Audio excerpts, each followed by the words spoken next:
And I see some very prominent people there. I'm just looking at Yes, I can see a lot of interesting people to have conversations with right now. Good. Look forward to. Yes, I think some great questions will be coming up tonight. I look forward to that. I want to learn from you all, and I'm sure we are all concerned equally about what's happening in Afghanistan. And maybe I'll start with that because to me, this is part of the need to redesign the world. True. But when I was reading your books and your information, and you have a lovely podcast, actually, and in that too, I kind of felt there's so much for us to learn from your writings and your thoughts for ourselves even, because I think when we're better human beings, we become better societies and things like that.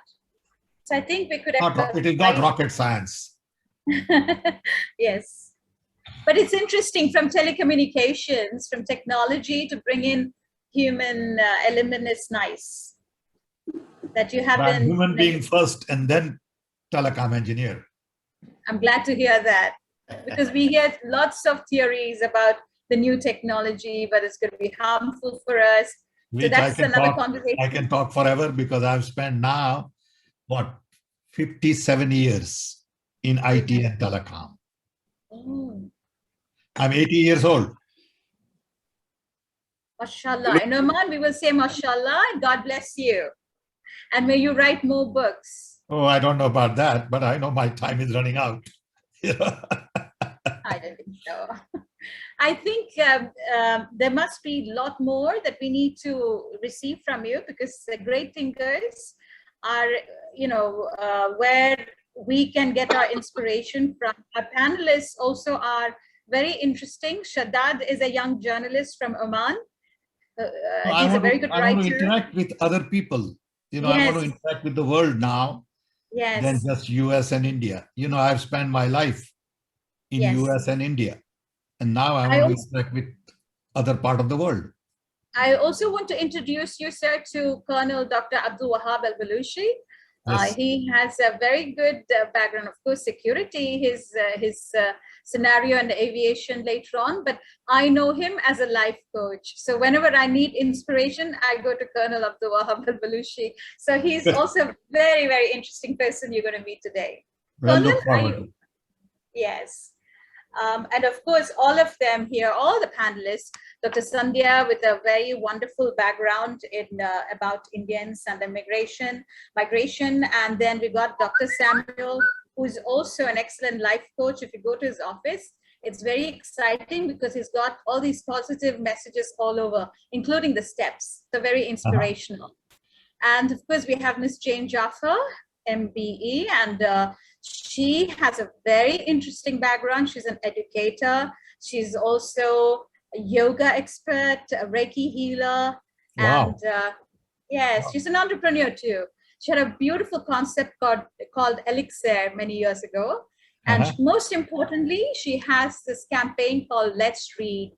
And I hope there's more people supporting that because it's for the children. Great. She has a bus that goes around with the books around Oman, plus an open library sort of a thing in the mall. So you have a great collection of panelists. Thank you. And of course, Dr. Retnakumar. Of course. The man behind this whole event. So we are truly looking forward to this evening. Okay, let's start then in another minute or two. Okay. Are we ready, Annie? Yes, we are ready. We're ready to go. Assalamu alaikum. Good evening, and welcome to Sultanate of Oman for this wonderful event being hosted by Bhavalaya. What is that manifesto that has the potential to transform our world and take humanity to the next level? In his book, our guest of honor today, the author of the book, Redesign the World, Dr. Sam Pitroda, presents a global call to action. This book is published by Penguin Random House. It urges us to move away from the design that was conceived after World War II that had 5 pillars, democracy, human rights, capitalism, and of course, consumption and military. When we reflect, we realize that when some countries continue to focus inwardly, some countries have been focusing on outward, really creating a market. World is their market. I learned that from his book. The book has 10 chapters, with the first chapter looking into world design at World War II. The following chapters look into tipping points, redesign the world, inclusion, human needs, new economy, conservation and sustainability, and nonviolence, innovation, and the 10th chapter is Manifesto to Redesign the World. To not miss, not to be missed, is the appendix. Here, he asks, who am I to write this book? That's a very interesting question. So that is the promise for this evening. This evening, we will hear from the author and the panelists. This evening is yet another step forward, bringing people together through art and literature, which is the aim of Bhavalaya. Bhavalaya serves international arts and the community by promoting and documenting work and creativity, at the same time to encourage and stimulate collaborations between artists of various culture and heritage. It has created a universal platform for artists to all origin, nature, and culture. It is a cultural mirror of the art itself and the art it serves. Over the years, since 2010, the organization has been offering a diverse platform reflective of our changing society. And our changing society continues to evolve every day. They also celebrate that diversity through performance and exhibition. Tonight, however, is totally different because we get to interact with one of the most prominent authors in the world today. I invite the founder and the chairman of Bhavalaya, Dr. J. Retnakumar, to deliver the welcome speech. Doctor?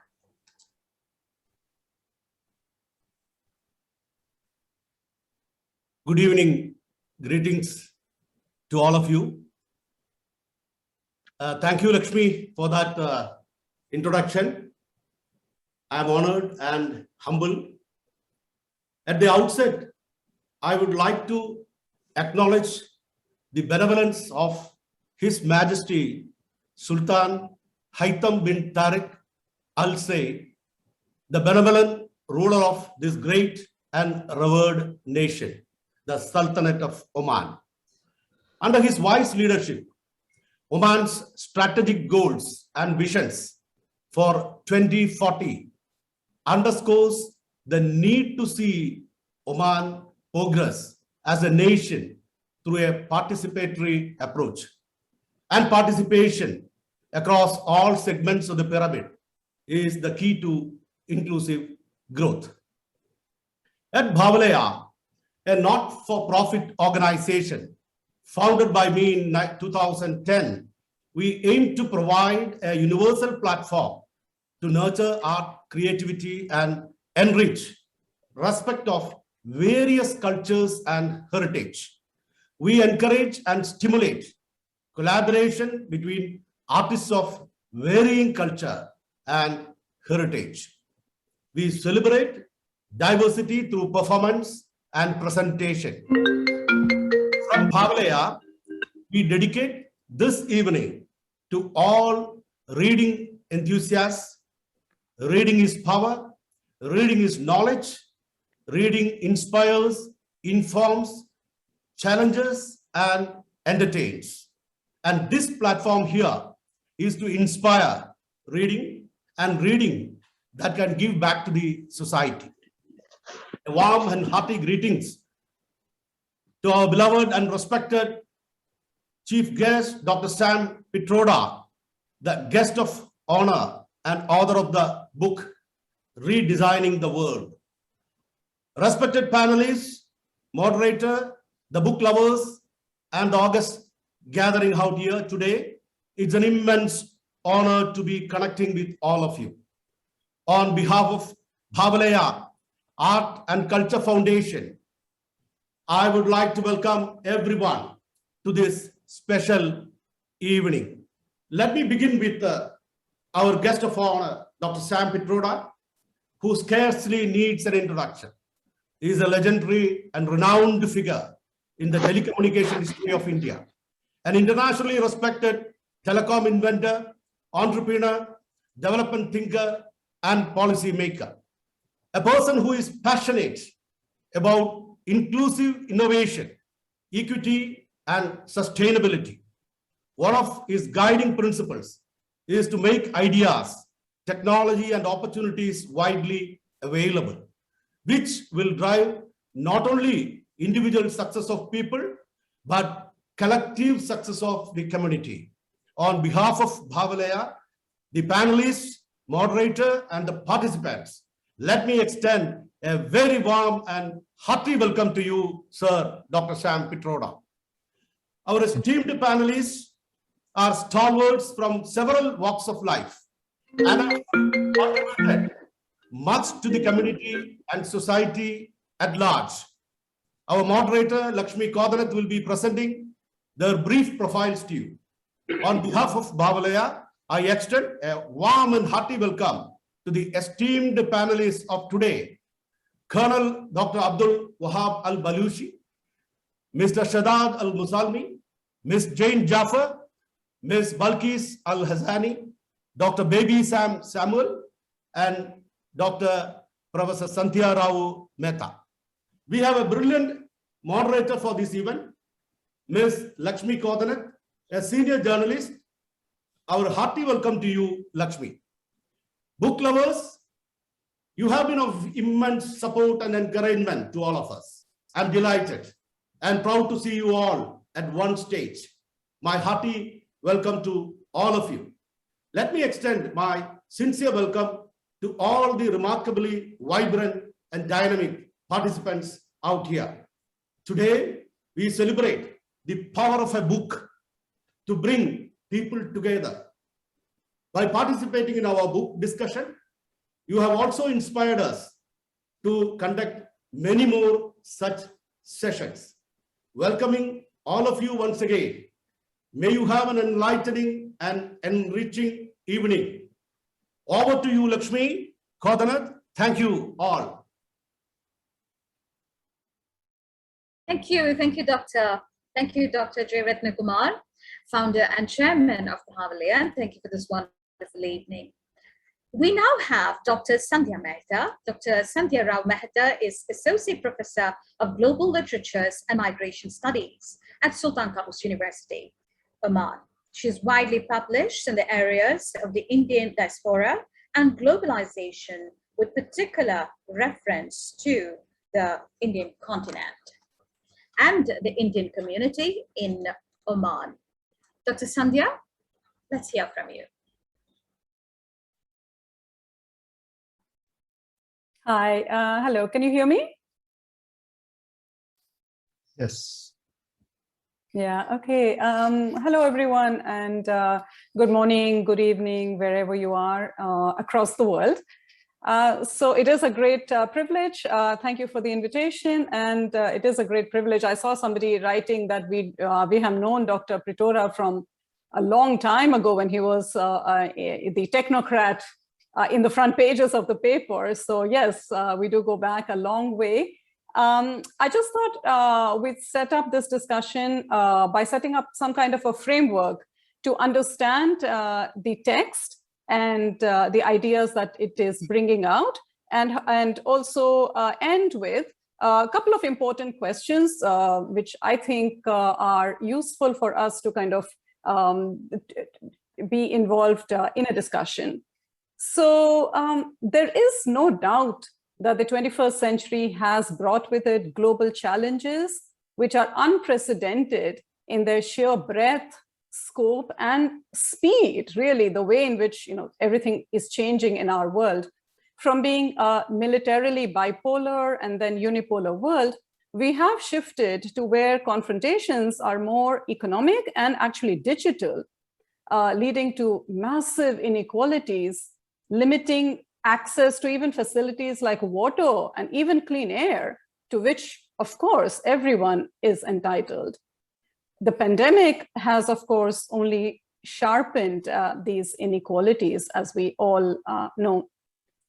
Most importantly, I think, environmental challenges are leading to catastrophic outcomes, and they're just really at our doorstep, but they're still not being adequately addressed because they don't really grab headlines yet, but unfortunately they are beginning to, as we have seen this summer.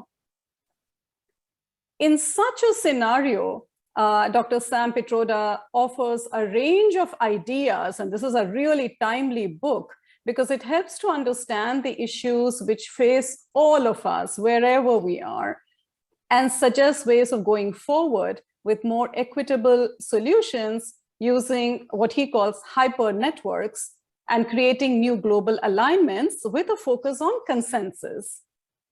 So his book, Redesign the World, A Global Call to Action, identifies some issues which are facing us today, like preservation of the environment, maximizing democracy from the grassroots level, really from bottom up, rather than a top-down kind of a focus, and also focusing on an economic model which is based on human, not capital development. So this new global conversation is definitely needed at the present time, and Dr. Pitroda's suggestions, as given in the book, illuminate and show us the way forward and are really also urgent as well. So in such a conversation, we can also explore really what are the challenges, and that's, I think, some of the talking points that I would be really interested in engaging with. What are some of the challenges of implementing such a global order? So how do we move it really from the theory of what should be done to how can it be done? How can these initiatives be disseminated and shared, that is, by the various stakeholders? What is the role of non-governmental organizations and also digital platforms, which are so powerful today? And perhaps most powerfully and most importantly for me, what can we as individuals do to affect this kind of impact in the world in a positive way? So Dr. Sam, I think we really all look forward to a discussion in which I hope that some of these questions, we can all engage in some of these questions. And of course, I'm sure that you will also give us a lot of input on this. So we look forward to a very animated discussion. Thank you. Thank you. Thank you, Dr. Sandhya. Now for the moment we've been waiting for, and Dr. Sam Pitroda.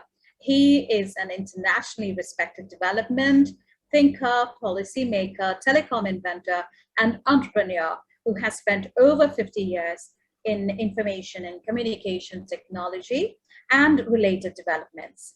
He is also known to focus on the techno-communication area. At present, he is founder, investor, and chairman of 6 startups and several nonprofit foundations. He's also a founding member of the UN Broadband Commission and chairman of the Powering Initiative at the ITU. His biography was published in 1992, and his autobiography, Dreaming Big, was published by Penguin in 2015. Ladies and gentlemen, friends, Dr. Sam Pitroda with Redesign the World. Sir, the floor is yours. Thank you, Lakshmi. Dr. Retnakumar,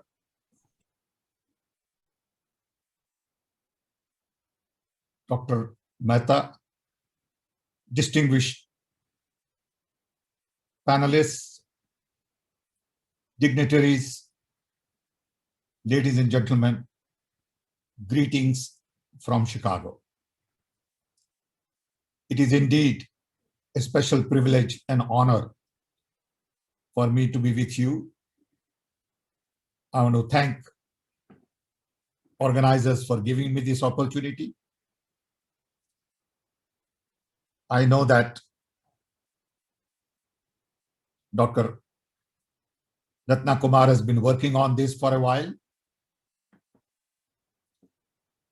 It is important that I get this opportunity because I've been mainly talking to people in US and India. And for me to have this kind of an opportunity to reach out to other countries is of great value. I not only want to talk, but I also want to listen and learn from you. I was born in a small little tribal village in India, in a family of 8, got an opportunity to study physics and came to America 57 years ago. Studied here, built businesses here, and went back to India to work with Rajiv Gandhi on telecommunications. And that gave me grounding and understanding of the power of communication.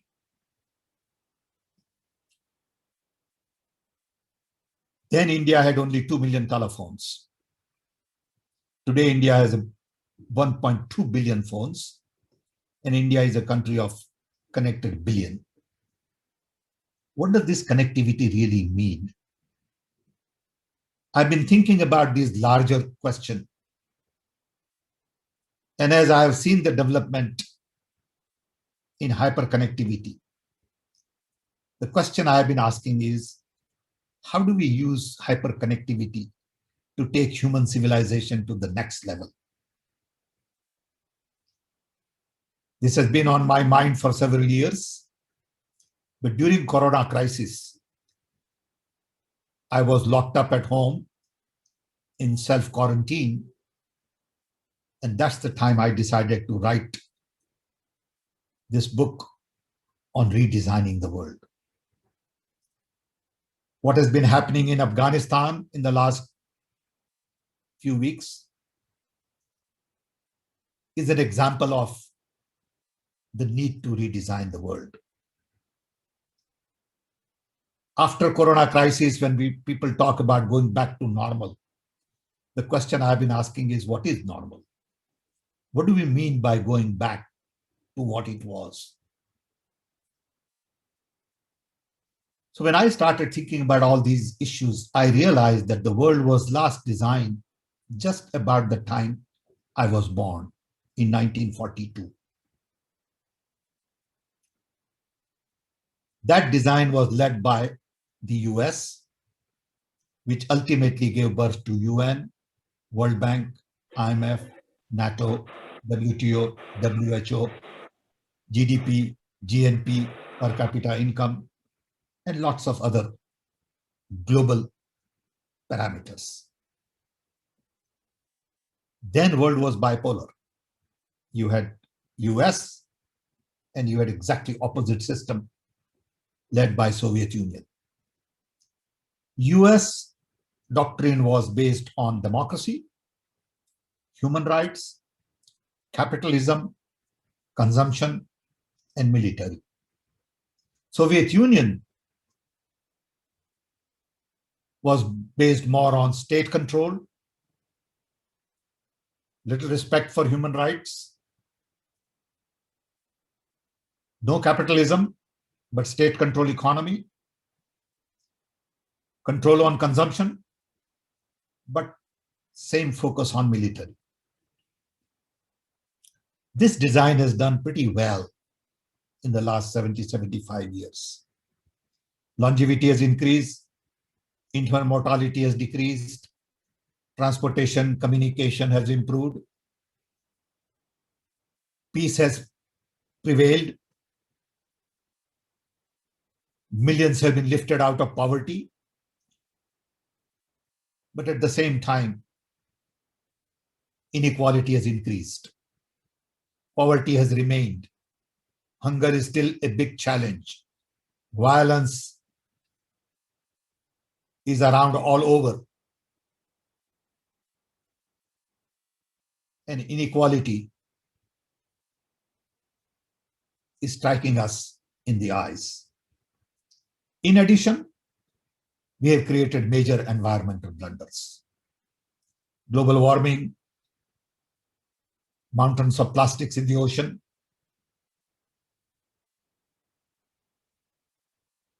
carbon dioxide, all of these issues are really in front of us that need to be solved urgently.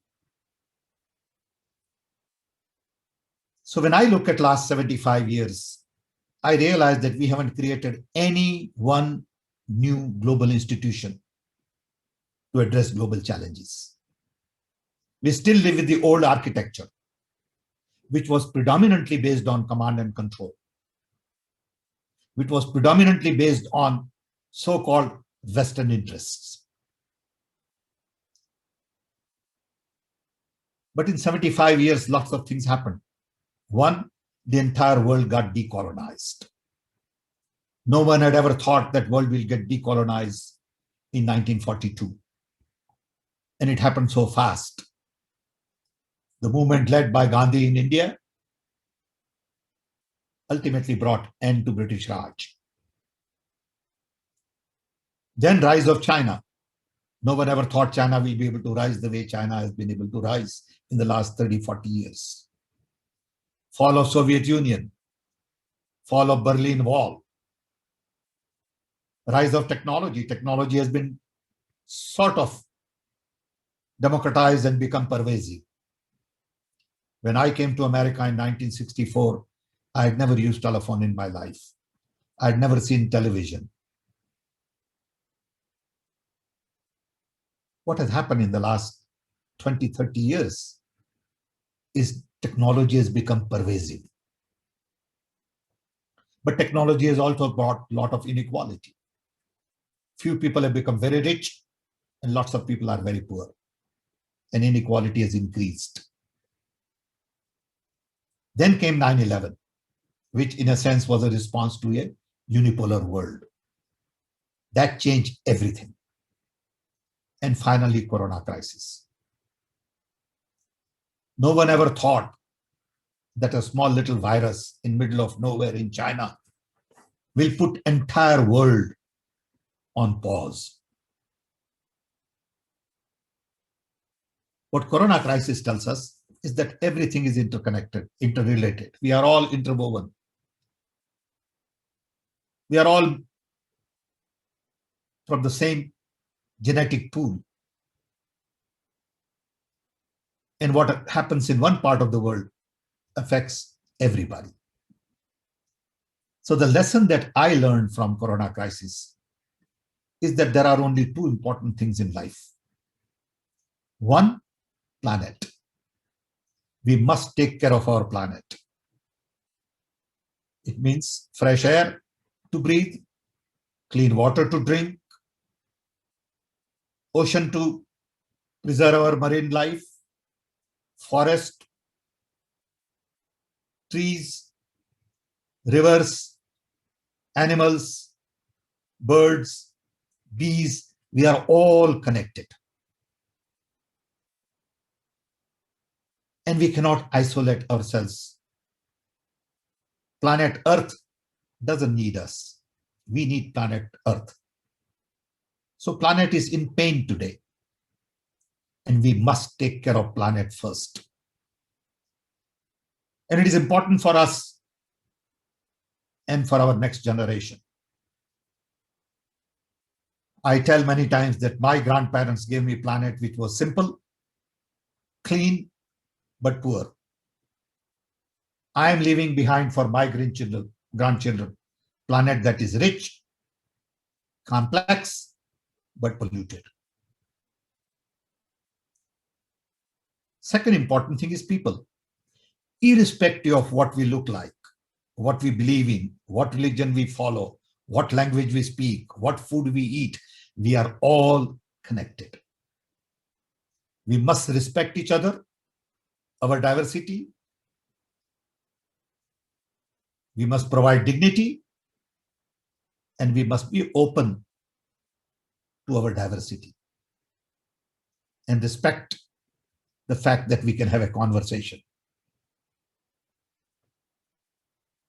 So ultimately, if these two things are important, what are the challenges today? So when I go back and look at the old design, I come to conclusion that one, we need to build on what we have. We need an evolution and not a revolution. There are lots of good things in what we have. We have done lots of interesting things, and I think rule-based order is a great gift of America to the world. But we have to follow. So when I look at world design today, I find that there are two real models today. One is the American model, which says continue with democracy, human rights, capitalism, consumption, and military. Strengthen it and move forward.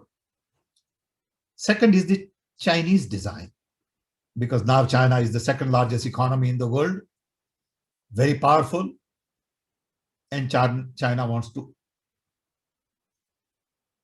have their own vision of the world, which is embedded in Belt and Road Initiative. Both of these visions, to me, relate to command and control. What we need is a third vision of the world, which is focused more on collaboration, cooperation, co-creation, communication. And that vision has to bring countries together to have a common dialogue, to make sure that we take care of two things, planet and people. So my proposal is that now that we are all connected, we live in a hyper-connected world, we need to think differently. For the first time in the human history, we are all connected. What does this connectivity mean? Do we use this connectivity to do the same thing we have been doing? Faster, cheaper, better, more efficiently? Or we use this connectivity to do things we have never done in the history before? To me, this connectivity, it is about content, curation, context. Hyperconnectivity brings about democratization of information, knowledge, decentralization of implementation, and demonetization of services. Everything we do today is basically obsolete. The way we teach is obsolete. The way we provide health services, the way we govern. If we had hyperconnectivity to start with, we'll have different sets of processes. All our processes are old, and we are trying to computerize those. Many times I remind myself that we have a 19th century mindset, 20th century processes, and 21st century needs. So we take education as it is and we digitize it. We take government as it is and we digitize it, as opposed to saying, if we had hyperconnectivity, should government be structured like this? Should education be structured like this? And when I begin to ask that question, I find that everything is basically obsolete. But it requires new mindset. It requires guts to challenge status quo. So I felt that the new design must focus on taking democracy to inclusion, where everybody is included in the society. Democracy is not about a vote. Democracy is about dignity to other human beings, respect for our differences. Vote doesn't guarantee democracy. There are democracies which are authoritarian, and there are authoritarian governments which are democracies. So these old labels we have of capitalism, socialism, democracy, dictatorship don't make sense anymore. In a hyper-connected world, we need new labels. So we got to take democracy to inclusion. None of our societies are inclusive. India is not inclusive because we have caste system. America is not inclusive because Black Lives Matter. You can say same thing in Europe, you can say same thing in China, and list goes on and on. It's a degree of it. Then we need to take human rights to human needs. We live in an era where we can produce anything. The question is, what is that we want to produce? Unfortunately, we wind up producing only for people who can afford to buy, and not for people who need it. So in an era of surplus, where we can feed the world, why are there hungry people? Where we can build homes for everybody, why don't we have homes for everybody? I think we need to ask these questions in a very different way. So I am saying we must provide basic human needs. If that implies guaranteeing minimum income, absolutely. If that implies taxing robots, absolutely. There are new ways to look at, in a hyper-connected world, all of these challenges. Third, capitalism as it is works only for people at the top of the pyramid. We have created more billionaires and poverty has increased. So we need a new economy that does not optimize capital, but optimizes human conditions, environment. We need decentralized approach. We need bottom-up development and not top-down. We need localization, at the same time globalization. But today we have globalization only to optimize profits and not to optimize human capacity. Large number of jobs in America went to China because corporates felt that they can increase their profit by sending labor abroad and not deal with the labor issues. Like Chinese deal with labor issues and we will only make profits. In the process, local people lost jobs. They have no buying power anymore. You did not optimize for local human conditions. You optimize only for profit. And that was the driving force behind present globalization. Fourth, consumption. We need to really stop mindless consumption. I always give my example. I have 700 ties. Now, why do I need 700 ties? It's crazy. But every time I went to speak someplace, they gave me tie as a gift. And I've been speaking for the last 40 years. It doesn't make sense for me to consume so much. I need to control consumption, focus more on conservation. I would rather have few things of better quality than lots of things of poor quality. I don't need 5 cars. But a lot of this is going to change very soon with the technology. So I want focus on conservation, durable products as opposed to disposable products, and sustainability. And finally, I believe time has come for humanity to think of non-violence.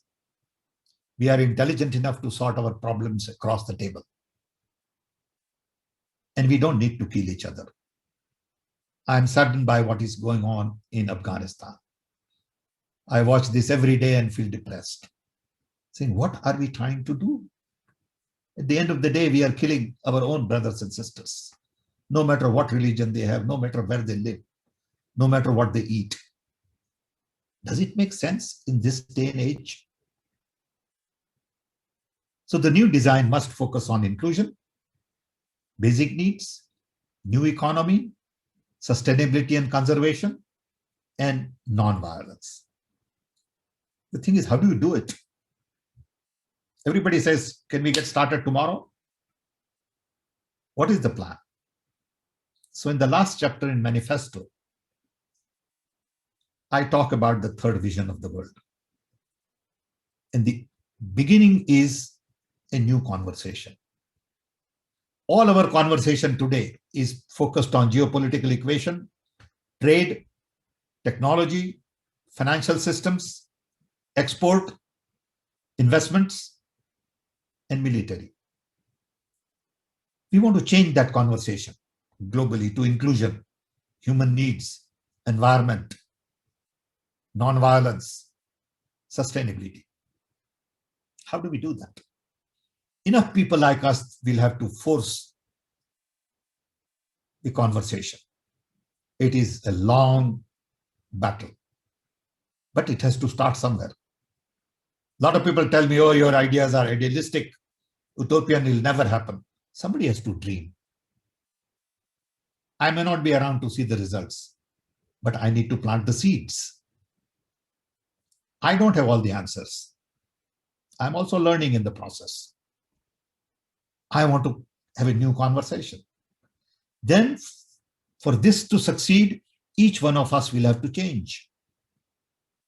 I cannot discriminate against people and say, I am for change. To me, everybody is my brother. I need to protect women as if they are my family members. I need to worry about handicap. I need to worry about hungry. Doesn't matter what nationality or what language. If enough of us feel that way, world will change. So for world to change, I have to change. The existing organizational architecture all over the world was designed 75 years ago. It's all vertical silos. Ministry of Shipping. Do you really need Ministry of Shipping? Doesn't work anymore. You need horizontal organizational architecture with networking and not vertical silos with isolation. All global organizations today are obsolete. They were not designed for hyper-connected world. They were designed for a world which was not connected. Now, these are big ideas.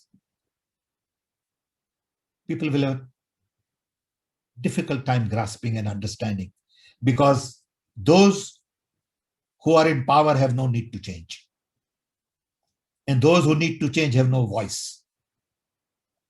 So we have to give voice to the people who don't have voice. All the rich people have no need to change. They're doing great. They're milking the system. Why should they change? So I think our challenge is to begin new conversation. And I'm delighted that you have given me an opportunity to begin new conversation with you all. I hope to learn from you. I want to respond to your questions. And once again, thank Dr. Retnakumar, his organization, and all of you for this opportunity. I want all the panel members to have interactions, and I look forward to their input and advice. Thank you. Thank you so much, Dr. Sam. It's truly inspiring, and was trying to take down notes, but your ideas are so much that I think I'll stick to the book as well as my notes and more discussions that will be followed. And I'm more than happy and proud to invite our panelist, Colonel Dr. Abdul Wahab al-Balushi, who has had 32 years experience in the Royal Oman Police, taking leading roles in the areas of training and human resources, followed by 5 years in Oman Airports Management Company as General Manager of Aviation Security, and is currently serving as the member on the board of trustees, Muscat University, member on the board of trustees, National Automotive College, director of board of Zahra Travel and Tourism, and advisor for international consultants in infrastructure development. Colonel Abdul Wahab al-Balushi is also a life coach, and his inspiration is Mahatma Gandhi ji. Mahatma Gandhi. Colonel? Sorry, I'll just unmute. You can hear me, I hope. Yes, sir. Yes. Thank you. It's indeed a great pleasure to hear you in person, and I'm very inspired by your thoughts, of course, with everything in the book.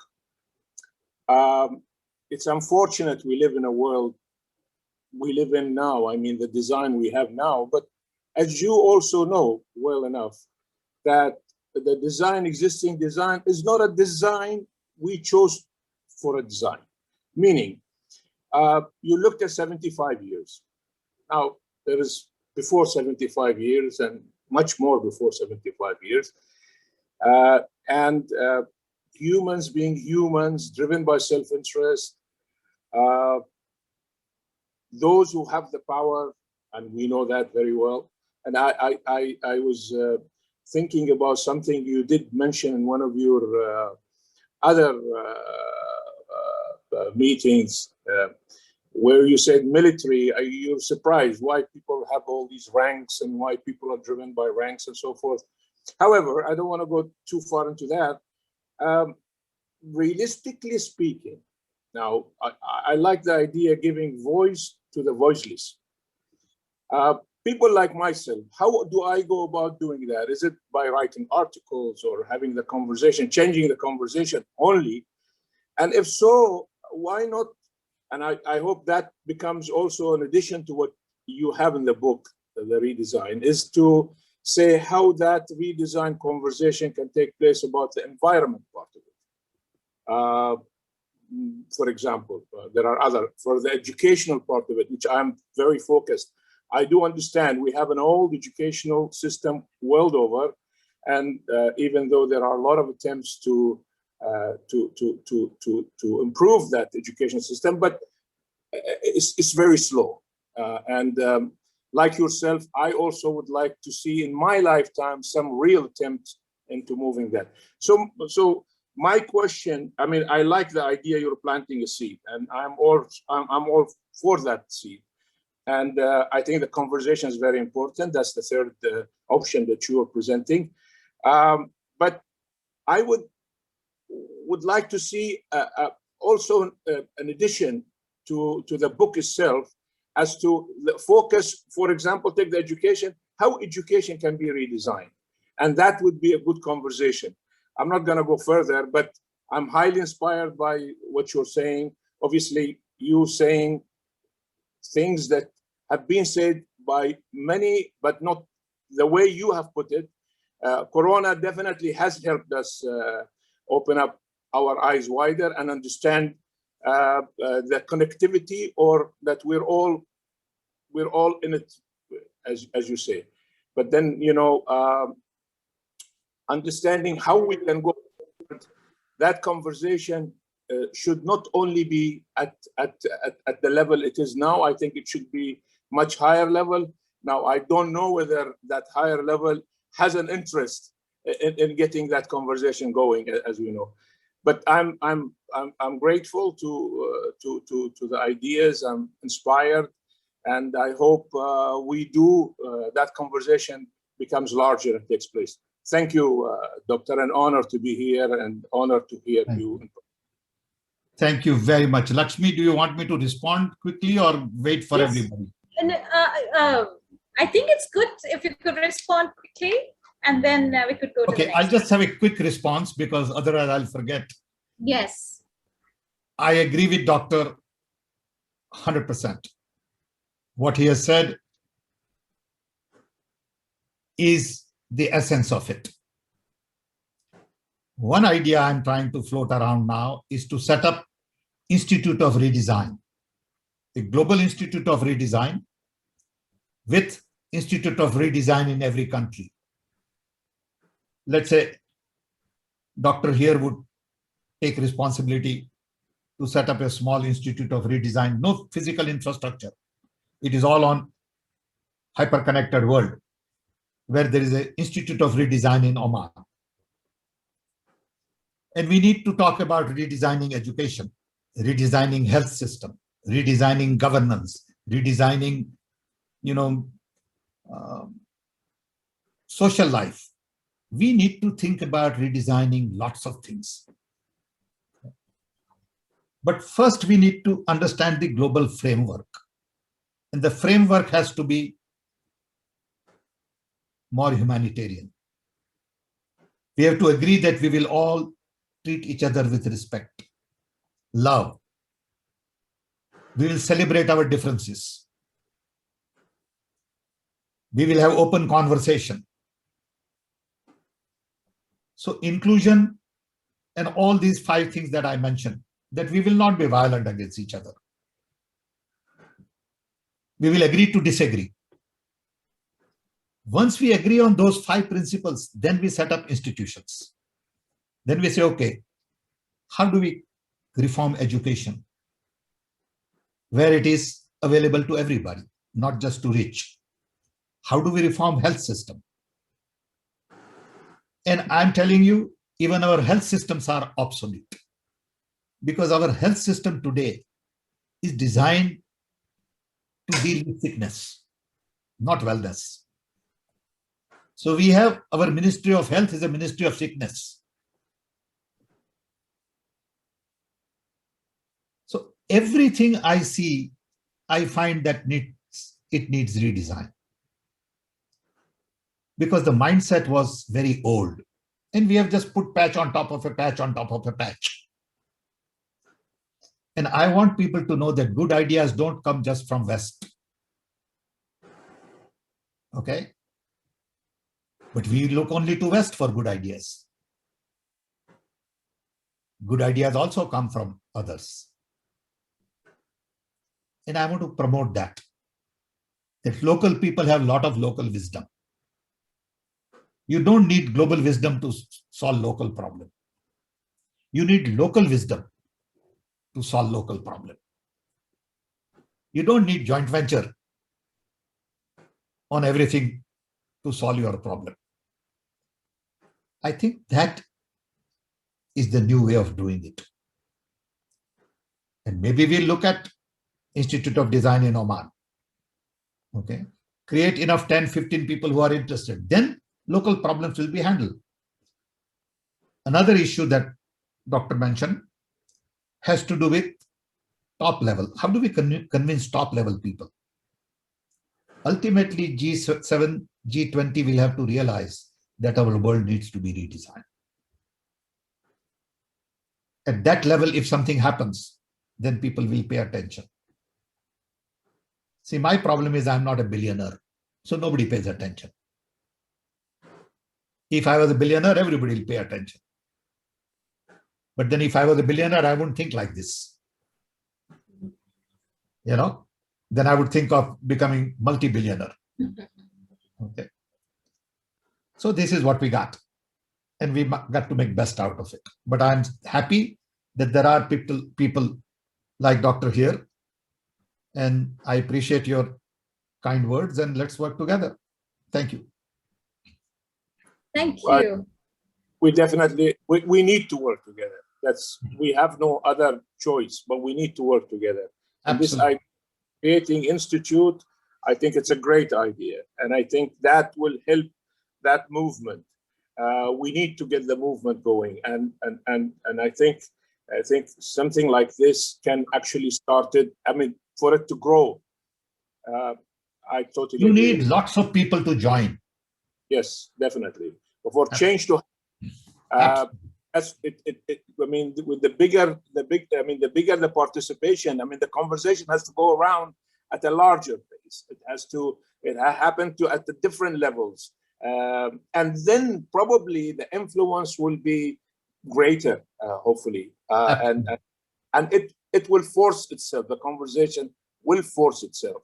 Yes, and there should be some, we cannot, everybody, like I said, driven by self-interest, corporations are alike and politicians are alike, even G7s are alike. In the end of the day, conversation which is beneficial to them. Now, but how do we work bringing that conversation so what our interests are aligned and they can see the benefit of the redesign? Absolutely. Absolutely. Yeah. Agree with you. Thank you. Thank you. Thank you. Thank you, Colonel. Thank you, Dr. Sam. I can see collaborations and ideas are already flowing. We're only with the first panel. Let's meet our second panelist. I now invite Oman-based British educator who is a member of the Most Excellent Order of the British Empire, MBE, awarded by the Order's prestigious medal was awarded by Prince William, the Duke of Cambridge. She has authored The books, Memoirs of an Omani Gentleman in Zanzibar, Love is in Time of Zanzibar, Send of a Rose. She founded the Let's Read program under the auspices of Daralata, and a charity organization in 2007, and she also has an open library. She's a poet, yoga promoter, Reiki healer, and much more. Jane Jaffer. Thank you very much, Lakshmi. And thank you very much for inviting me to attend this incredibly interesting and incredibly important meeting. As you say, Dr. Sam, you are planting seeds and starting a conversation. And that's a conversation that we all around the world, we all need to have. Quoting from your book, I'm going to ask you two questions, really, basically. You've mentioned the planet and people are the two important things. So quoting from your book, why is it that the fruits of democracy, freedom, justice, capitalism, and technology have not reached the billions at the bottom of the economic pyramid? Inequality, and we've seen it perhaps even more sharply since the COVID pandemic. The gap between rich and poor is growing and growing. How can we address that? And how can we help people to develop a social conscience to try and work to improve the world and improve people's lot, if you like? Over to you, Doctor. Thank you, Jane. I think the basic problem has been that our approach to everything is top-down. We expect development to percolate down. It doesn't happen. People at the top suck all of the benefits. So we really need a different developmental model. We need Gandhian idea of development, which is really bottom-up, localization, people's participation. And then only development will reach people. If somebody sitting, for example, in India, in Delhi, decides on how to build road in your neighborhood, that road will never get built. Because the plan would be there, money would be allocated, somebody will eat up the money and you wouldn't even know what happened. Until that community who is going to use the road is responsible for it, it won't happen. Same with education, same with health. So we need decentralization. Earlier, it was not possible because communication technology was not there. Now it is possible because we are connected with all kinds of technologies. And today, if road was to be built, you can put map on satellite and you can find out how much of road is built every day. You couldn't do that earlier. Earlier, people say road has been built in this area. Nobody has ever visited. Nobody knows what you're talking about. Now, information technology brings about openness, accessibility, connectivity, networking, democratization, decentralization. And hopefully that will bring social transformation. So the key is complete decentralization. You don't need mega factories to scale. You need small companies to network to scale. Different model. Today, we still use old model in new technology. If you want to scale, we set up a mega factory. And once you set up a factory somewhere else, all the local jobs are gone. So we need focus on SME, small and medium scale industries. We need local talent. Can be done. We know how to do it. Okay. But we need to change the mindset of people. So the only way to get rid of disparity is to empower people at the bottom of the economic pyramid. We need to give them purchasing power. If they don't have purchasing power, how they can change? They cannot change. So today you have few people who are multi-zillionaires. And while Corona crisis was going on, they were in space capsules exploring space. So, what do you do? Yeah. So I think the basic problem is in our implementation strategy. To give people power, purchasing power, or any kind of power, democratic power, are you suggesting something like a universal credit for everyone? Absolutely. So Absolutely. Yeah. We did that in India in a program called Mahatma Gandhi Rural Employment Scheme, where we gave work to 100 million people, 100 days a year, and that really changed their purchasing power. Okay. It is okay. Nothing wrong with it. It is not a dole. Don't look down on them. Okay. These old economic theories don't work. Okay. You cannot look at everything in terms of GDP, GNP, per capita income. You got to have some other indicators. Okay. Look, today we spend $2 trillion a year on military, and it costs only $200 billion to eliminate hunger. We've been talking about eliminating hunger for 50 years. World Bank, IMF, everybody saying, nobody has done anything. Why? Because there is no organizational architecture to deal with hunger. Hunger is everybody's responsibility. Doesn't work.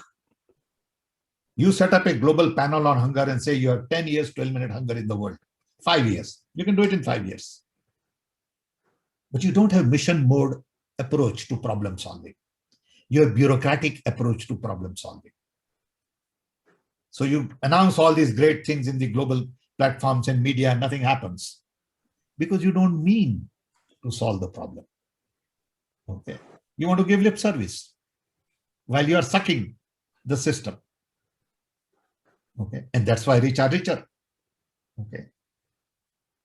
I like to think that if there is more automation in the workplace, that will give people a chance to actually go out and try and improve the world rather than spending so much time in the workplace doing something, mindless, like, I agree with you. I think we don't need routine work. We need, yes. See, that is the beauty of hyper-connected world.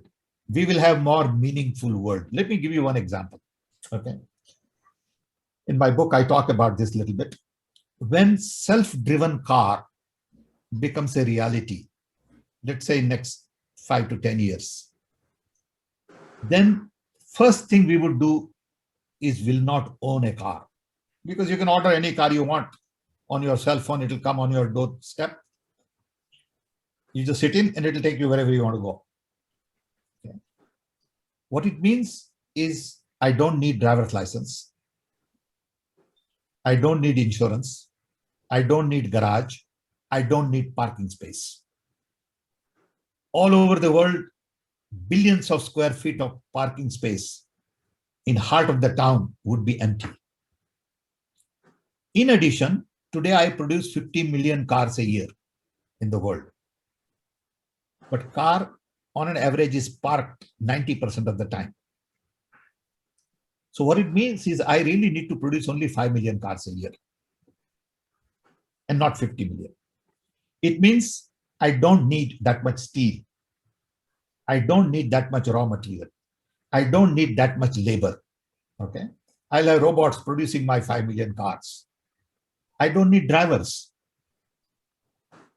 Then the question people are asking is, what would these people do? Oh, they'll do a lot of interesting things. Don't worry about their job. They will explore the world. They will learn. Okay. They will really live life to the fullest. Today, they spend their entire life on production floor, breaking their back. And when they are 65, they have nothing to look forward to. What kind of a life is that? I would rather have them sit at home and, watch their roses and read books and meet their grandkids and travel and explore. That is the world I want. Well, you mentioned your grandchildren and that you've dedicated your book to your grandchildren. And certainly I, as a grandparent, also really hope that the planet that our grandchildren inherit will be better. And of course, it looks like it's going completely in the wrong way at the moment. That's why we have to rescue. Sorry? That's why we have to rescue. Well, we do have to. And what I want to ask you is, you know, we've seen that the United Nations, for example, has not had the teeth needed to make the changes. And you mentioned we need to sort of have these more horizontal kind of organizations, but how can we establish guidelines and make governments and people comply to actually ensure that our planet survives, if you like, really? Generate pressure from people like you and me. I mean, let me tell you about UN. You know, I used to go, not anymore. I used to go to this annual meeting of the UN in New York in September as part of the Broadband Commission meetings. That week or 10 days was a total chaos in New York City. Why? Because global leaders fly on their own corporate jets with hundreds of people hanging around with them. Security, guns, sirens, traffic jam in New York. For what? Some guy is going to come and give a 20-minute talk. That leader has no idea what he's talking about because somebody else wrote his speech. He doesn't mean what he says and he doesn't say what he means. Now we know that this can be done with Zoom. All of a sudden, everybody got used to video conferencing. I talk to my grandkids 3 times a day.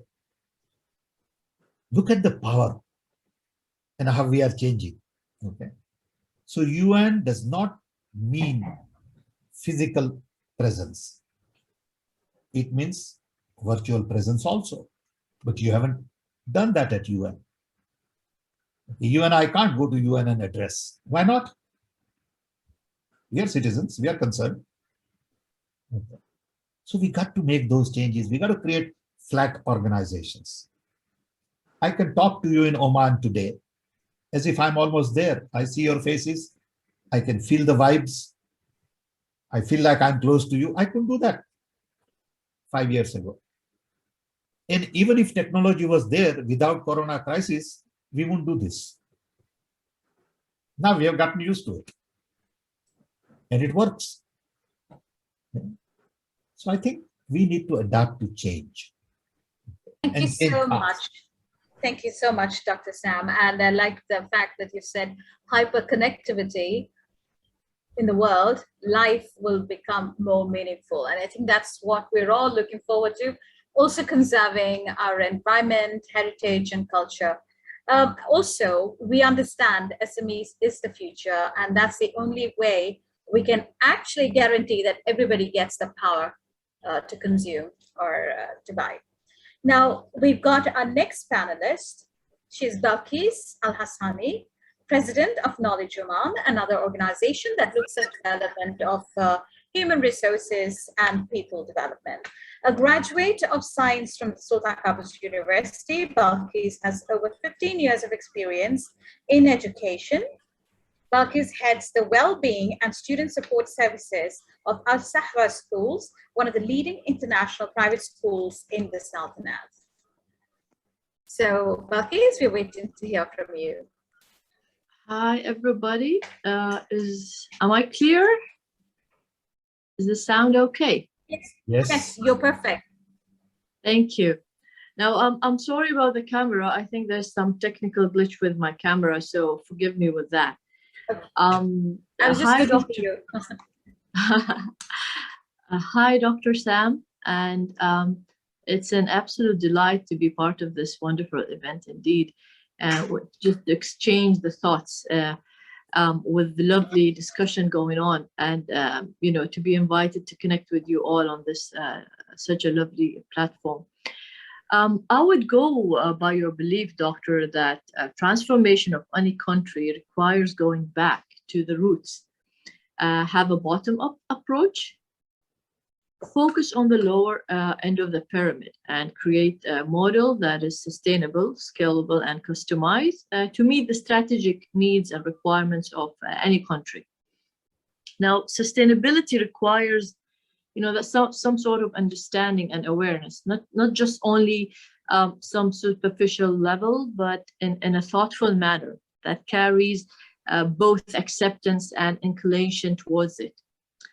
I just wanted to ask you, we know of sustainability initiative, which runs now around us. How do you think we can diffuse these initiatives and make it far-reaching? Also, being an educator myself, I'm interested in helping the future leader to understand the need for a sustainable future. So how do you see the future generation perceiving these? Thank you. Thank you. Well, first of all, I don't have all the answers. That's all right. I'm also learning. Okay, so don't expect me to have all the answers, because I'm just a telecom engineer who happened to just get into this by accident. But I would say we need sustainable or education on sustainability at a family level, at a school level. We are not taught enough about sustainability and its implication on environment. There are several examples. Right from water, how we waste. I'll give you one example. In India, there is a custom. As soon as you go to somebody's house, they give you a glass full of water. Now, water is a scarce resource. People take a sip, leave it there. And I tell them that, do you realize that every day 2 billion glasses of water is wasted in India, drinking water? Why don't you ask somebody, do you need water? If they need, give them like little scotch, 1 pack. Don't be generous on water. That is sustainability. Okay. We waste so much water unnecessarily. And then we complain that we don't have water. We have drought, and in the same area, we have floods in the same season. Okay. So I think sustainability education focus on durable products as opposed to disposable product. I'm one of those who do not like plastic plates, paper cups, just cannot stand it. Because then bottled water. I mean, the bottled water is a solution for the rich. In India, bottled water says, don't worry about water. Rich people have sorted it out. So you buy water for 5 rupees, 7 rupees, 2 rupees, whatever. If I was there, I would not allow bottled water. Okay. Now that's other extreme. I'm not saying that's the solution. Okay. But I think we need to focus on durable solutions and not disposable solutions. And a lot of these things have to be taught in schools, at home. Then people will begin to practice. The area I was born in, called Titilagarh in Orissa, used to be full of green forests, completely green. Today, it is the hottest city in India, town, not city. You Google it and it's a Titilagarh as the hottest temperature. Why? Cut all the trees, it's stone. Mountains are only full of stones that radiate heat from sun. Why couldn't you plant the trees when you cut? Nobody paid attention. So I think it has to become part of a culture.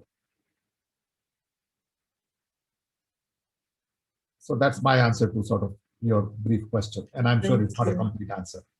No, thank you very much. That was a really nice answer. And I think you are right, promoting the sustainability as in our education, starting from home, that would be the solution.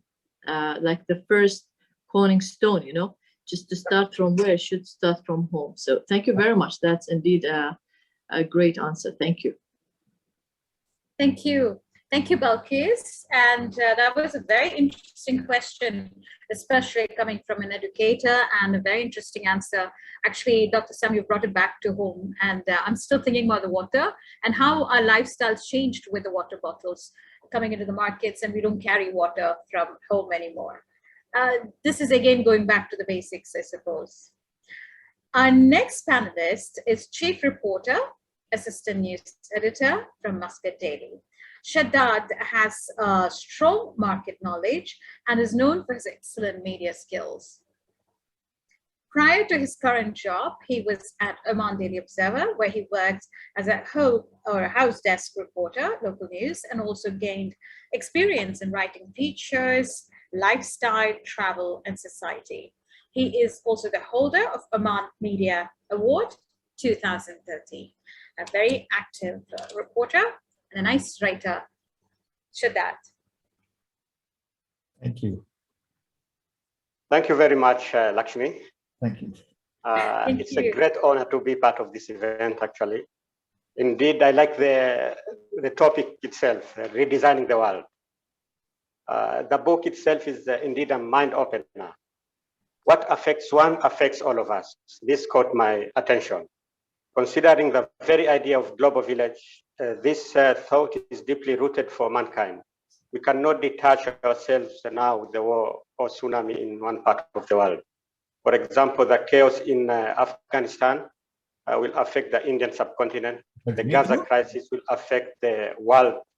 Absolutely. The Syrian crisis will affect the EU borders, and inflation in Singapore will affect the stock market in the US. Similarly, a good movie like Parasite, irrespective of the language, appeals to all.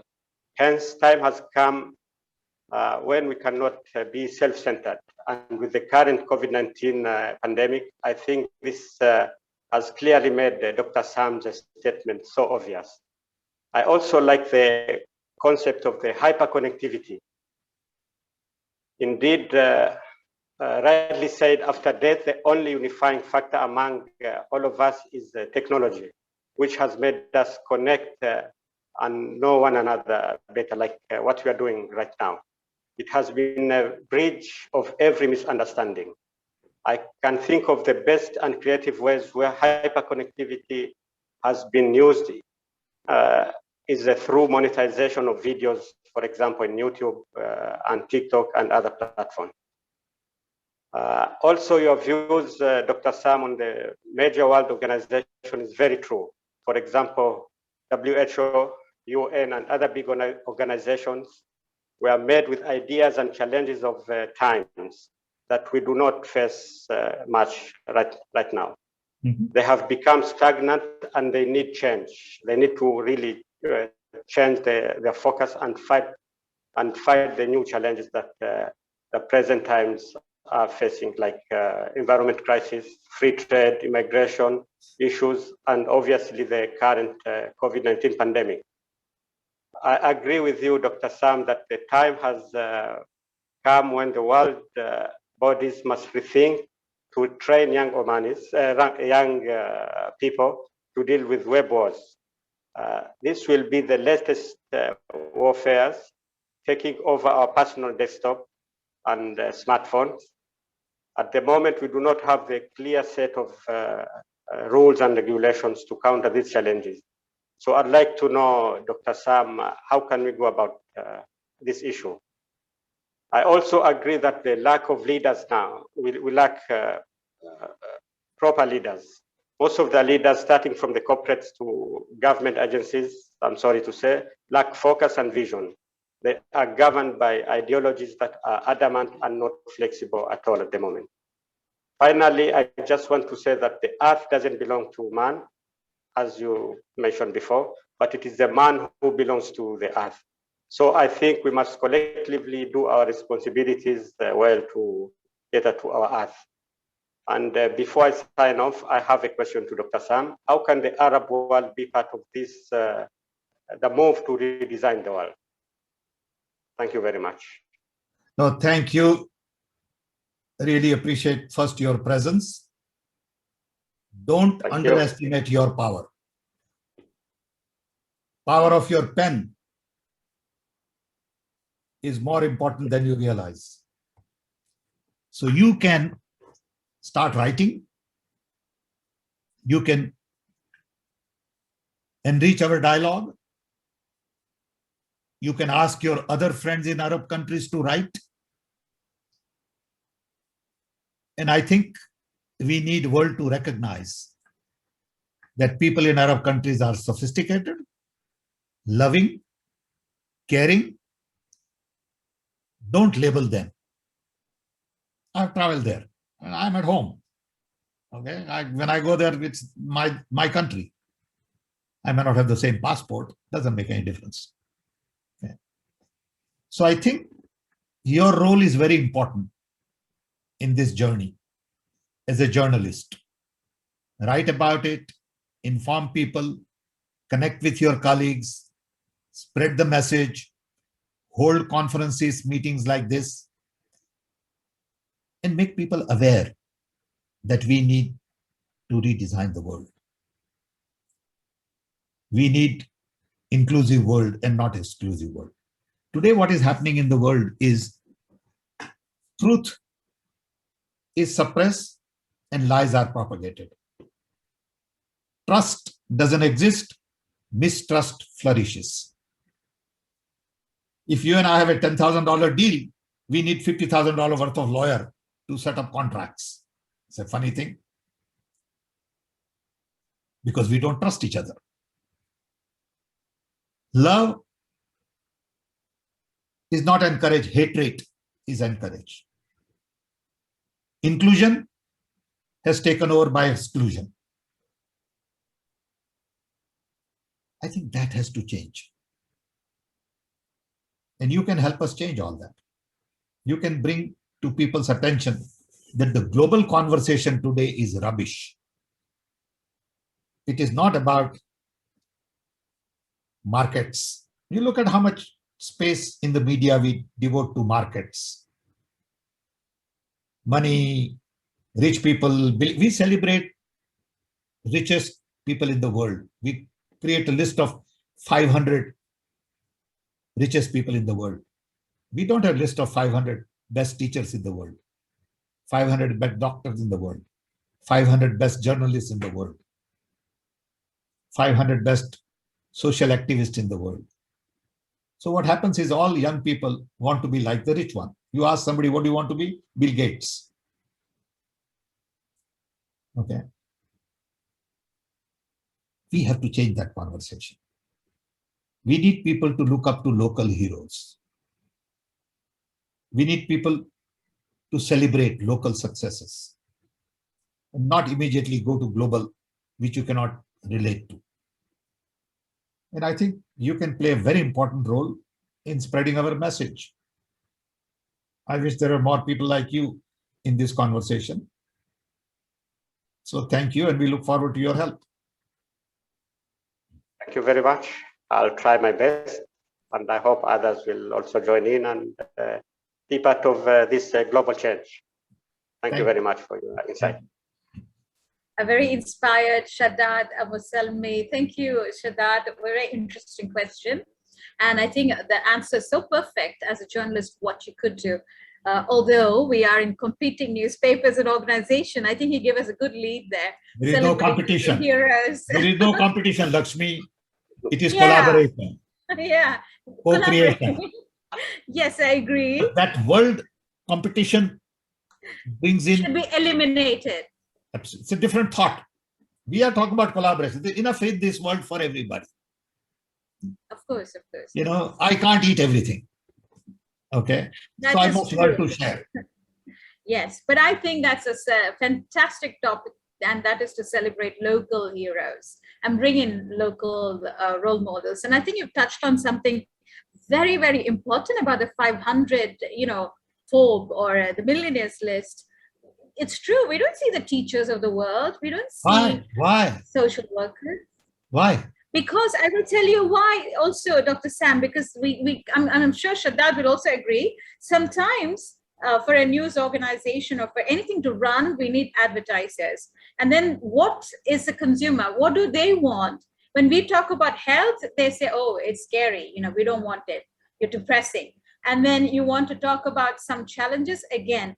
But, Bill Gates or millionaires, they make them feel good for some reason. So the challenge remains with us, I think, as media representatives, that we need to package these materials in a different way that is appealing to the readers. So I'm learning, and I'm really, really grateful that Dr. Retnakumar has given me this honor. Now we have yet another person from the education field. Of course, he's also in the business.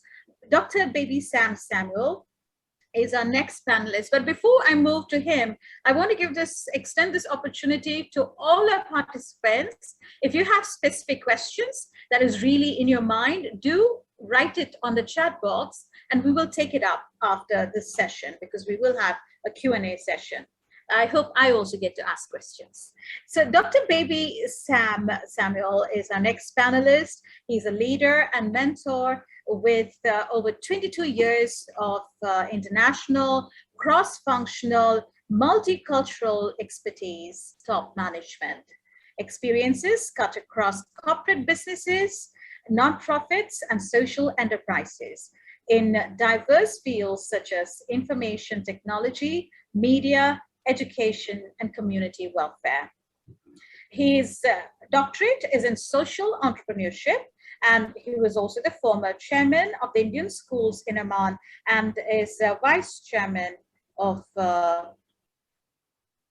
he was a chairman of Indian schools in Oman. And I want to tell you, Dr. Sam, there are many Indian schools in Oman, and it extends to different parts of the country too. So the Sultanate of Oman's government has been really, really supportive in this field, so that wherever the expatriate is, they have, the potential and the possibility to learn in the Indian central board system, including state board, I think, in one school. So Dr. Sam, we're waiting to hear from you. Thank you, Lakshmi. Dr. Sam Pitroda, I need to express that I feel immensely proud to be connecting with you on such a platform and discussing the things that needs urgent global attention.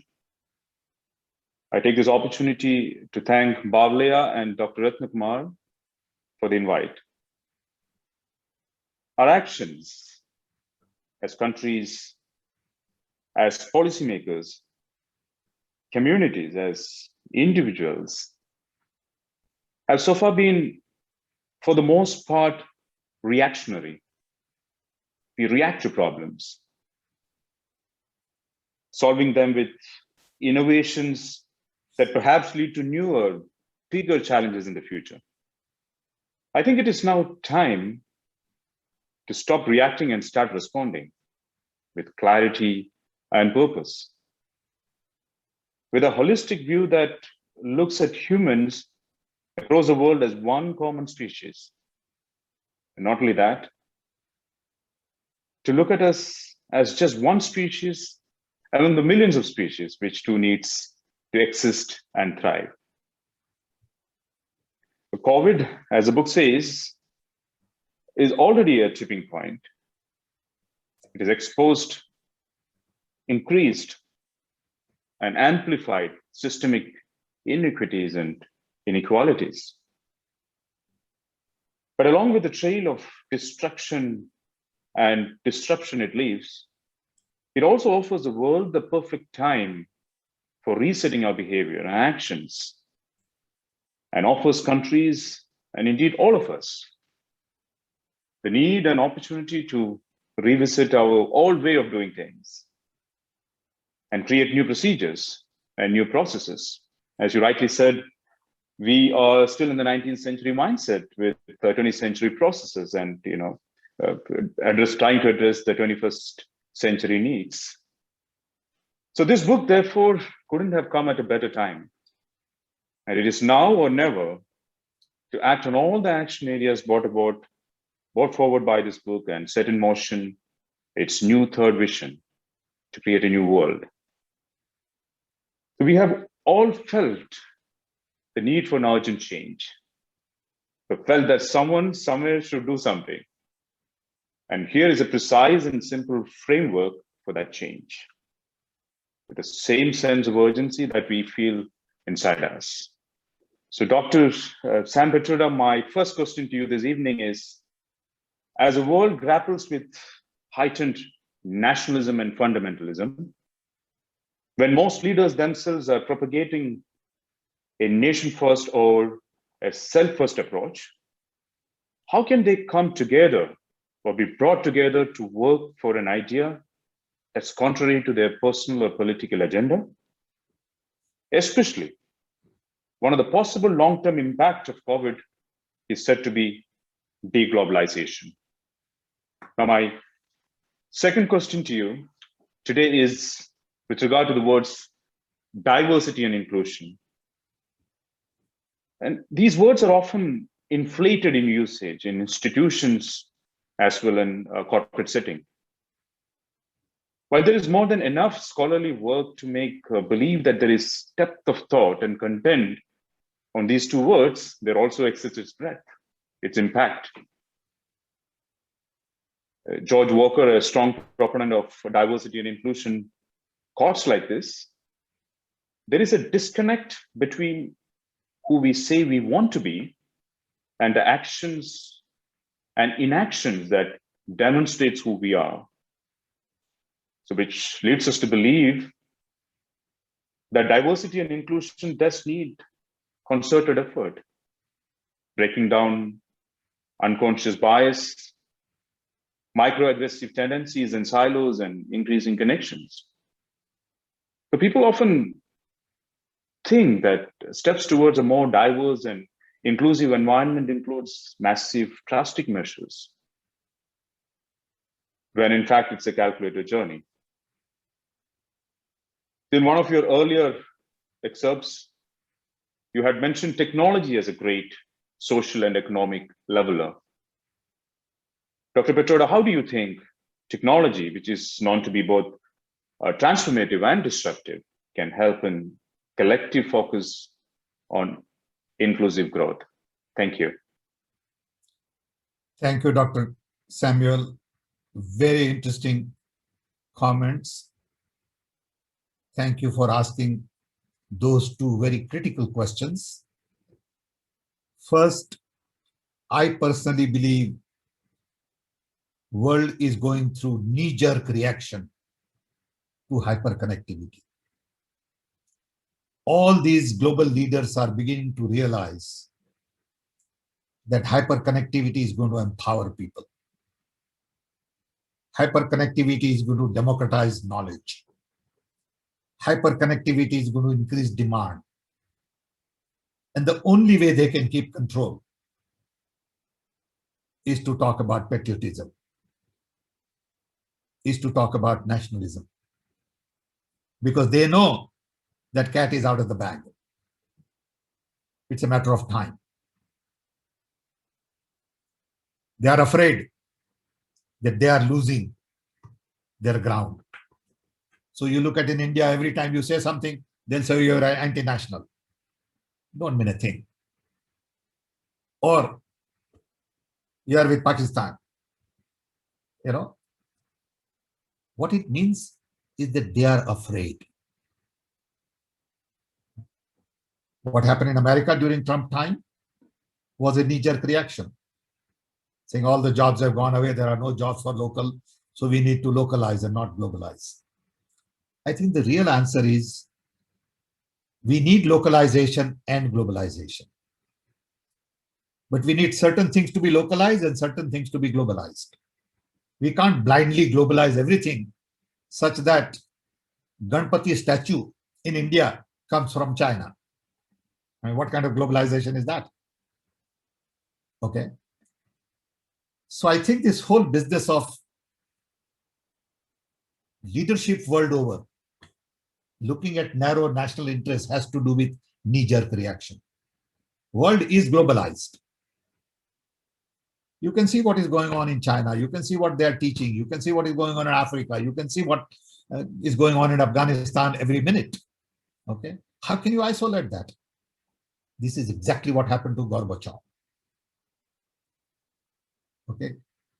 And I had a conversation with Gorbachev personally for an hour with Rajiv Gandhi on this. I said, look, you are forced to talk about perestroika and glasnost because of information technology. Berlin Wall doesn't mean anything when on television, East Berlin fellow can see what is happening in West Germany. What good is the Berlin Wall? That is going on at the global stage today. Leaders are shaken up with all these communication technology. So they are misusing it. They are using it to, promote lies. They are manipulating it. All that will settle down. It is a knee-jerk reaction. Give some time, people like you and me will bring the facts. We will bring to people's attention what is right, what is wrong. They are using old tools in mindset, but new tools in technology. Okay, they want to use social media to promote religion. Social media says, at the other end, I don't care who you are. Because I don't have to follow what religion you are following. But can we have a conversation on environment? Can we have a conversation on education? Can we have a conversation on music? The rest of the stuff you do your own. But I treat you with respect and dignity. So I would say all these people have their window. It may be 10 years, it may be 15 years. But going forward, they are the losers. Going forward, those who believe in humanity, believe in democracy, believe in respect for other human beings, believe in equality, will flourish. Because that's what technology is all about. It brings people from all over the world together on a common topic. And when they come on a common topic, they don't care about what food you ate today. You may have had beef and I have had potato and somebody else could have had chicken. What difference does it make? We are talking about environment. Okay. So I think that is the fear in the minds of these political leaders. So they are saying, hey, don't go there. Come here, come here. See, we are all together. See, follow my instructions. Okay. Because they are afraid that the crowd is moving. That's what is going on. So I won't give them too much credit. Okay. That's how I see it. Thank you, sir. It's a great question. It's a very good question. We all have to think about it carefully. Did you have two questions, Dr. Baby Sam? Yeah, I think so. First one was about this. Second one was about the globalization. Right? Yeah. Right. That's right. I mean, I was also thinking about, how technology can help in collective focus on inclusive growth. Yeah, that's more or less it is. I think we are there. Yeah. Okay. Thank you. Good. Thank you, sir. I'm just going to go through the comments and the questions from our participants, the attendees here. Gopiraj Kavalangil writes, water is going to be water is going to be the next oil. It is going to be an expensive resource. We need to address climate change and bringing in hyperconnectivity from transportation to communication, and that could change the world. So that's one comment. Hi, this is from Rajan. Am I right, Rajan? I hope this is your question. We should begin at grassroots level. We should be able to convince the world leaders to build a world institution, start a universal curriculum, compulsory to learn from kids' school, teach them about saving environment, preserving clean water for future. Our grandparents knew all this. This is not rocket science. Our grandparents knew that water is precious, soil is precious. Okay. Correct. We should eat clean food. We should, respect the neighbor. Our grandparents knew all this stuff. We have messed it up. Very true. Okay. I have just one question to reflect with you, Dr. Sam. You brought in Gandhi's policies, and rightfully, he had foreseen all of this way back, especially with employment and things like that. And one of them, which you objected, was machinery. He said, I think what I remember reading is that it would take away people's job. However, we are in this era. What do you think he would say, looking at all this technology? And we're talking about robotics, artificial intelligence that could make, I'm glad that it will take away our jobs. Why should I do manual job? Let machine do it. If my job is to paint a car on floor with a spray all day, what a dumb thing to do. Let machine do it. I'm happy, Okay. So I think robots should do all our routine jobs so we can do these things. Talk, meet, cook, garden, go, enjoy life. That's what the next civilization is all about. Next civilization is not about going in a mine and wearing hat and digging coal all my life. Okay. Right. Future civilization will say that, do you know that 200 years ago, people used to do these dumb things? Yes, and with so much of danger around them. Yeah, yeah. And somebody will say, my great-grandfather, poor guy, did this all his life. And that's where we are in civilization. We have the next question. I want to take human civilization to the next level through hyperconnectivity. But do you think we would be able to successfully connect everybody and as well as educate everybody to move to the digital? Already happening. We are all connected. When we say we, doesn't mean 100%, but 70% of the people are all connected. It's like anything else. If you are 80% literate, you say you are literate. Okay. But somebody in Amazon River, that's okay. I mean, that's the lifestyle they've selected. I respect that, and we should all respect that, and don't complicate his life. Let him live that life. It is in human interest to let him live that life. Don't try to convert him. Okay. But world is already connected. We are all globalized. Look, when I came to America, there were 4 television channels. Right. Okay. Yes. Today, there are 500 television channels. With 4 television channels, I had something to watch. With 500 television channels, I have nothing to watch. Okay. I'm on a video call. Go ahead. Thank you, Doctor, for giving us your time. And next question from Manoj Manuel. Dr. Sam, in this hyper-connected world, don't you think people are overburdened with communication overload, which can lead to a lack of concentration, confusion, and errors? Do you also assume that there is a political will to redesign the world? First of all, it is up to you to decide how much information you want. You don't have to be glued to telephone 24 hours a day. It's up to you. You can say, I'll be on phone only for 4 hours a day. Nobody stops you from that. Yeah. Let people send you message. Let them bother you. They'll get used to it. So you are in control. So don't blame anybody else. Okay. You decide how much information you want to take. And if you think it is overload, don't take it. It is there. Okay. It's like looking. If you go in an environment and look, 1,000 trees, it's up to you where you want to focus. True. Okay, shall we go to the next? Yeah, next question is political will. Right? This is from Sheila. Dr. Sam and the complete team, great honor to be part of this event. Being a lawyer in this part of the world, we want to be the part of redesign and to be the voice for the voiceless.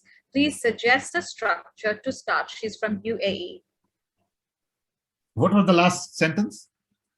We would like to be part of redesign, to be the voice for the voiceless. Please suggest a structure to start.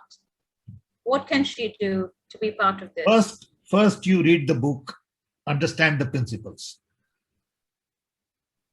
You internalize that, saying, yes, I believe in inclusion.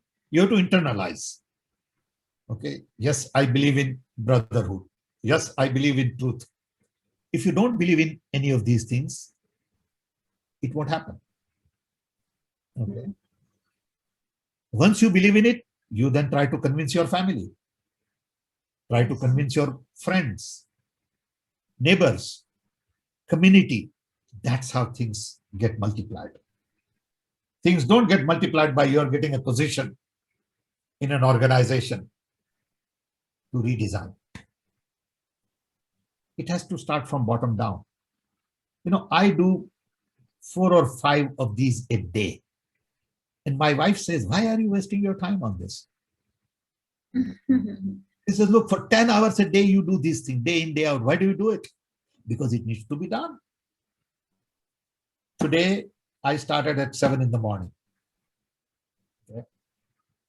The only time I got up is in between was to go to washroom. It is 12 o'clock very soon. 5 hours. Okay. Why? Because it needs to be done. Okay. I may change nobody out of this. That's okay. But I feel I made a genuine effort. Yes. If all of us did that, can you imagine how fast it would multiply? But I know out of 50 people, maybe 2 will agree and do something. 50 will talk, 15 will complain, 5 will take initiative, 2 will do it. But that's okay. That's perfectly normal. Okay. This process has to continue. Actually, Dr. Sam, I think a lot of people are inspired, and you might be surprised with I'm the happy. outcome. I'm Yes. happy. Dr. Rajat Ghosh from Muscat says, thanks a lot for the opportunity. Thanks, Sam, sir, for being so generous with your time this evening. A review of the book in the Hindu, the newspaper, had the title, Redesign the World, a global call to action review, a radical form of humanism, the Sam Pitroda way. I will be grateful if you kindly highlight on what may be radical in your approach. I don't think there's anything radical about it. It is human. To me, there's nothing radical. It's just human. For me to respect you is very human. For me to accept your differences is very human. For you and I to have disagreement is very human. Okay. But that doesn't make me your enemy. That doesn't make me, angry. That doesn't make me jealous. Okay. I enjoy our differences. Okay. Because to me, life is a journey.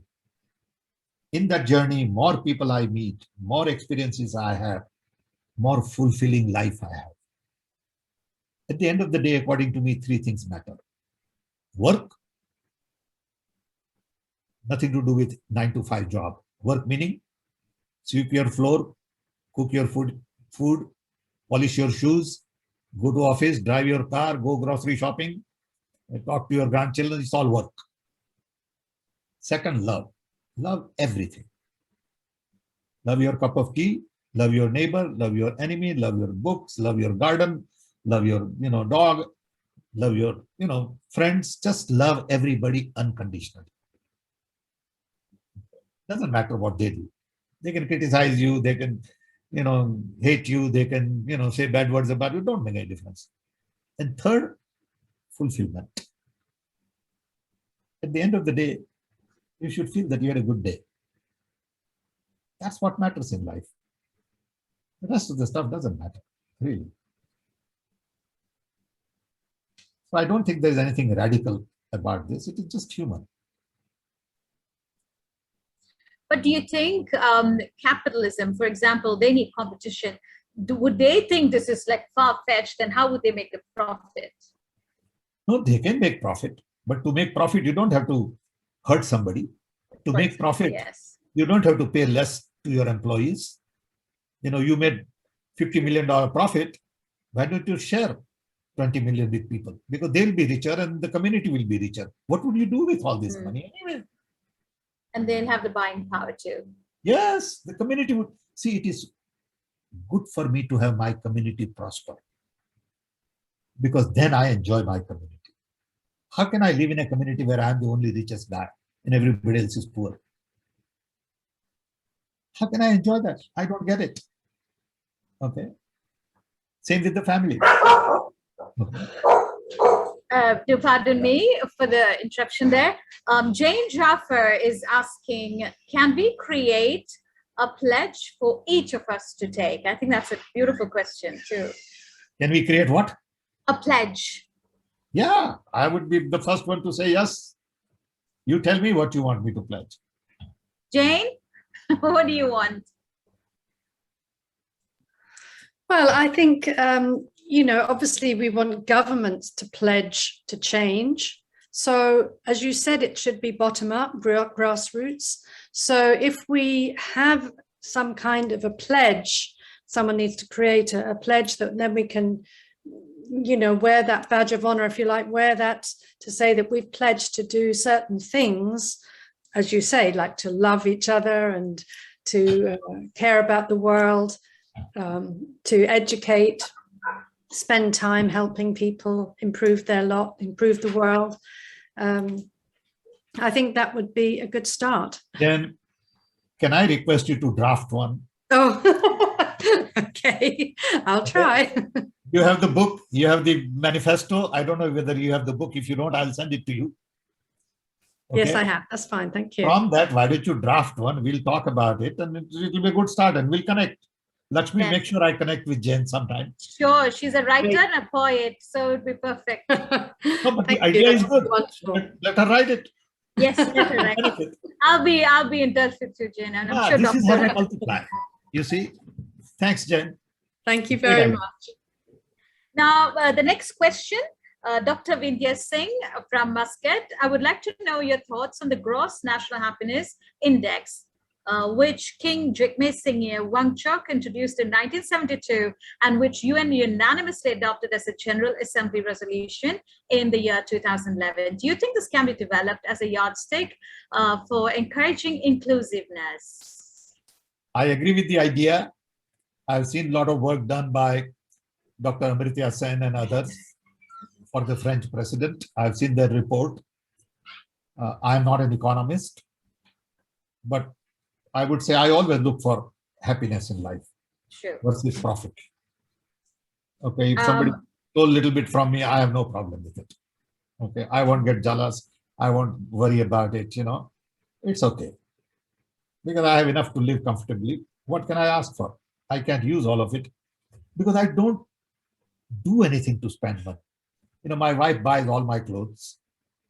If I have a hole in my socks, she buys me new socks. I don't do anything except work and I enjoy what I do. So if I had a lot of money, what would I do with it? You know? True. We have a lot more questions, but I just want to say we are running out of time. It's almost midnight for Dr. Sam in Chicago. And there's so many. No, it's not midnight, it's 12 o'clock, but don't worry, you decide. 12 o'clock. Okay, it's not. The afternoon. Okay, all right. But I've been told to it is sort of a long time. Yes, wrap it I up. didn't expect this to last 2 hours. Yeah, I didn't realize it's 2 years, 2 hours. This is fantastic, you know, listening to you, Dr. Sam, and the panelists. Beautiful I think questions. you all are very good at interacting. I enjoy interacting with you.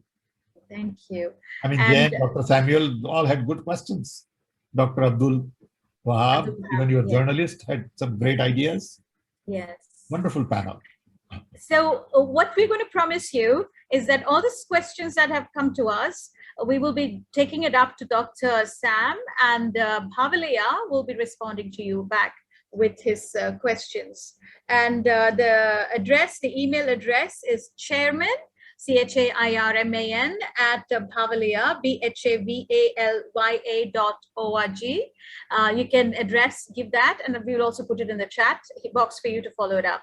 And Bhavalaya will follow it up for you with Dr. Sam, because I think it's a great opportunity you've given us. However, I will take this last question to wrap it up before the vote of thanks from Shakil Hassan: how to practically empower people at the bottom of the pyramid, the less fortunate, the underprivileged ones across the globe? I think that's a very good question. And even here, whatever you say, I think it's up to the media to take it to that level. And I think that's the next level for the media, how to reach out to everybody and not just cater to one sector of the society. Dr. Sam, what would you like to say to this question from Shakil? I would say we need to empower civil society. because there are a lot of good people who work with people at the bottom of the economic pyramid. They are voluntary organizations. We need to empower them. We need to listen to them. We need to give them support.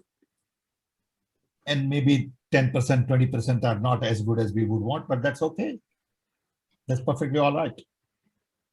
Unless and until we empower civil society, we cannot reach out to people at the bottom of the economic pyramid, because they are in the community, they are working with them. We can't reach out to everybody. But can we really empower civil society? Listen to them, support them, give them proper listening. I think that's one way to empower civil society. And thank you. People at the bottom of the economic pyramid. Okay. Dr. Sam, before I leave you, you mentioned three things. I got the second one is to love completely. And then third, most importantly, fulfillment. I seem to have missed the first one. Work. Work, of course. Let me tell you, as an example, I start my work every day first by sweeping floor. I sweep floor every day, 365 days.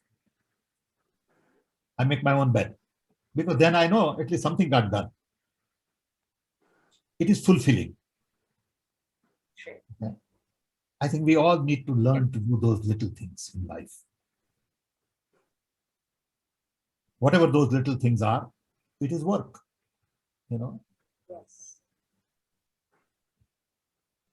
So we'll use these three to develop ourselves to reach to the objective that you have, and that is to the redesigning of the world.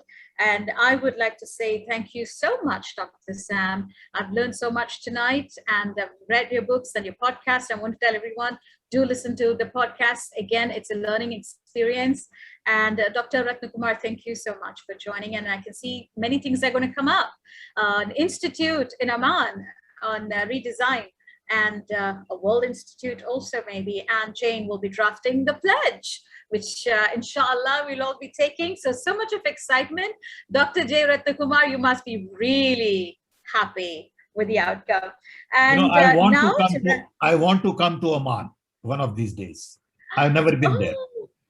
Oh yeah, we are opening up on September 1st. I've been to Bahrain, I've been to Dubai, I've been to Saudi, I've been to Abu Dhabi, everywhere. But for some reason, I've been to Doha, but I have not been to Oman. Please come to Oman. One of these days. Yes, yes. We will plan it. We will plan it. Yes, we'll be there at the airport to receive you. Yeah. And to conclude this wonderful evening, I would like to invite Annie Melinda on behalf of Bhavalaya to pronounce vote of thanks.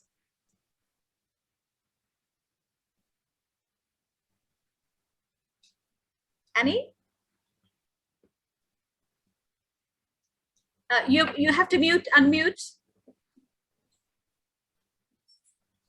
Well, thank you, Lakshmi. Ladies and gentlemen, let me quote William Faulkner. Gratitude is a quality similar to electricity. It must be produced and discharged, and it should be used up in order to be existent at all, unquote.